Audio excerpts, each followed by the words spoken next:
अस्सलाम वालेकुम वरहमतुल्लाहि वबरकातुहू। खैरियत से आप लोग होपिया ऑल फाइन। मेरा नाम है मोहम्मद और welcome back to my channel. पिछले कुछ दिन से हिंदू मुस्लिम के फसाद काफी राइज पर हो चुके हैं। ये इंग्लैंड की बात करूं, लेसेस्टर एक शहर है जहां पर तमाशा कुछ दिन से शुरू हो चुका है। आखिर ये लेसेस्टर के शहर में हुआ क्या जिसकी वजह से इतना एक तमाशा शुरू हो चुका है? क्या ये एक क्रिकेट मैच को लेकर इंडिया पाकिस्तान के ये तमाशा शुरू हो चुका, या ये हिंदूज और मुस्लिम्स के बीच एक फसाद हो रहा है? आगे वीडियो में आपको एक तीसरा जवाब मिलेगा जिससे आप काफी शॉक हो जाएंगे। 5 पिलर्स पर एक ब्रेकडाउन इसके बारे में दिया गया है। मई 22, 2022 को एक मुस्लिम लड़के को कुछ 30 प्लस हिंदू लड़कों ने उसको बुरी तरह मारा रात में। बताया गया कि जैसा उसने मार खाया था वो अपने दोस्त के घर पर भागा था, जहां पर उसके दोस्त और उसके दोस्त के वालिद तीनों को इस मॉब ने बहुत बुरी तरह मारा और घर पर भी कई सारे तमाशे किए, जैसे कि शराब के बोतल उनके शीशों पर फेंके और घर के दरवाजों को लात मारकर तोड़ दिया गया था। उस विक्टिम के फैमिली ने डिसाइड किया कि वो पुलिस के पास जाकर कंप्लेंट करेंगे। बताया जाता है कि एक हफ्ते तक वो पुलिस को कंप्लेंट दर्ज करने के लिए जा रहे थे, लेकिन पुलिस नाकाम रह रही थी कोई भी एक्शन लेने पर। बताया जाता है कि उन लड़कों ने उस मुस्लिम लड़के को एक मंदिर के पास पकड़कर सवाल करके उसको मारपीट शुरू किया था, जब उन्हें पता चला कि वो एक मुस्लिम लड़का है। जब फैमिली ने कहा कि वहाँ के सीसीटीवी का फुटेज सबमिट करने के लिए, तो मंदिर के अथॉरिटीज ने कहा कि वहाँ का कैमरा नहीं चल रहा है। फिर अगला हादसा हुआ अगस्त 2022 में। एक एरिया है मिल्टन रोड, जहाँ पर पाकिस्तान इंडिया के क्रिकेट मैच के बाद सडनली कुछ लड़के बाहर आए और वो पाकिस्तान को गाली देना शुरू किए, और उसके बाद वो पूरा ग्रुप चलते चलते एक सिख आदमी को मारना शुरू किया और साथ ही साथ एक पुलिस ऑफिसर को भी उन्होंने मारना शुरू किया। ये पूरा हादसा एक सीसीटीवी फुटेज में है। अब यहाँ से बताया जा रहा है कि काफी एक टेंशन ग्रो हो रहा था मुस्लिम कम्युनिटी और उन लड़कों के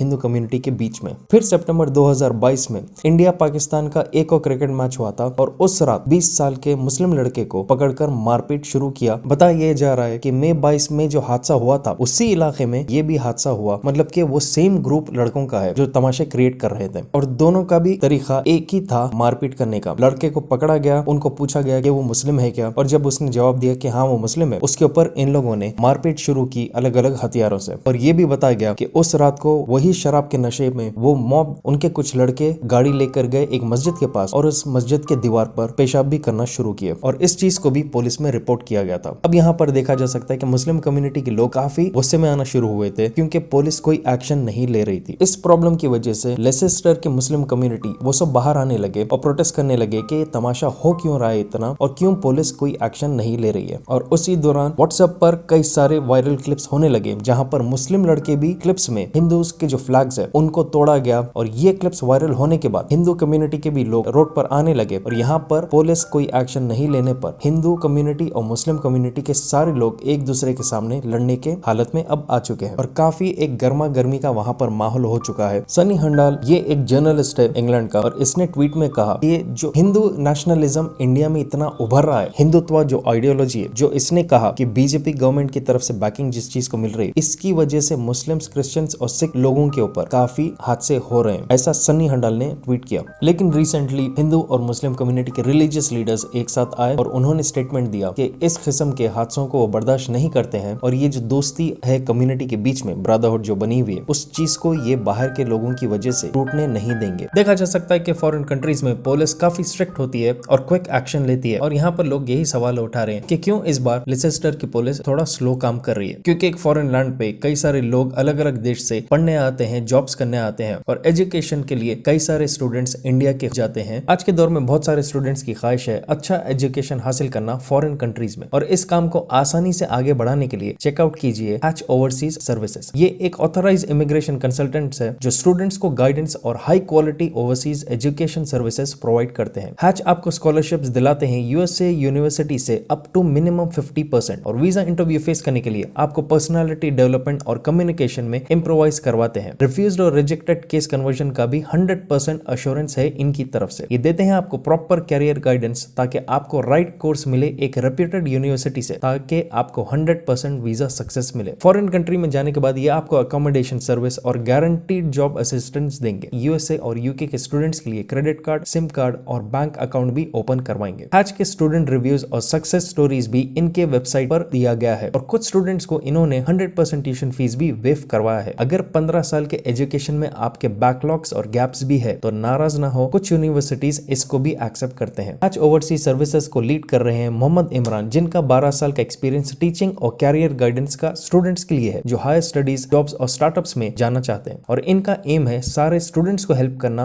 उनके करियर्स के लिए। आने वाले साल के एडमिशंस के लिए हैच ओवरसीज सर्विसेज रख रहे हैं एक बहुत ही जबरदस्त एजुकेशन फेयर। यह होगा सितंबर 25 को होटल ताज बंजारा हैदराबाद में 10 AM से 6 PM तक, जहां पर आप डायरेक्टली USA, UK, कनाडा और ऑस्ट्रेलिया के 100 से ज्यादा यूनिवर्सिटीज वालों से डायरेक्टली मिल सकते हैं। नीचे डिस्क्रिप्शन में मैंने हैच ओवरसीज सर्विसेज के डिटेल्स और रजिस्ट्रेशन लिंक दोनों दे दिए हैं। तो क्या ये एक हिंदू मुस्लिम की आपसी लड़ाई है, या क्रिकेट मैच की वजह से क्या ये कम्युनिटी के बीच में आ चुकी है, या इसके पीछे कोई और भी कॉन्स्पिरेसी है? अमरदीप एस धिल्लन ये एक इंडिपेंडेंट जर्नलिस्ट है और इसने कुछ इंटरेस्टिंग से ट्वीट्स किए हैं इस सिचुएशन को लेकर। उसने कहा कि लेसेस्टर में कई बार मुसलमान लड़कों के ऊपर मारपीटी हुई है, जहां पर मुस्लिम लड़कों को उनका नाम पूछा गया और वो मुस्लिम कंफर्म होने पर उनके ऊपर मारपीट की गई, और उसने इस चीज का इल्जाम डाला RSS के ऊपर, कहते हुए कि ये RSS का तरीका है सामने वालों को उकसाने के लिए। और फिर उसने कहा कि मुस्लिम लड़के जिन्होंने हिंदू फ्लैग्स को तोड़ा और जलाया, जो बिल्कुल गलत है, ये एग्जैक्टली सिचुएशन को क्रिएट किया गया और प्रोवोक किया गया मुस्लिम लड़कों को उन हिंदुत्व ग्रुप्स की वजह से, ताकि वो हरकत करे, ताकि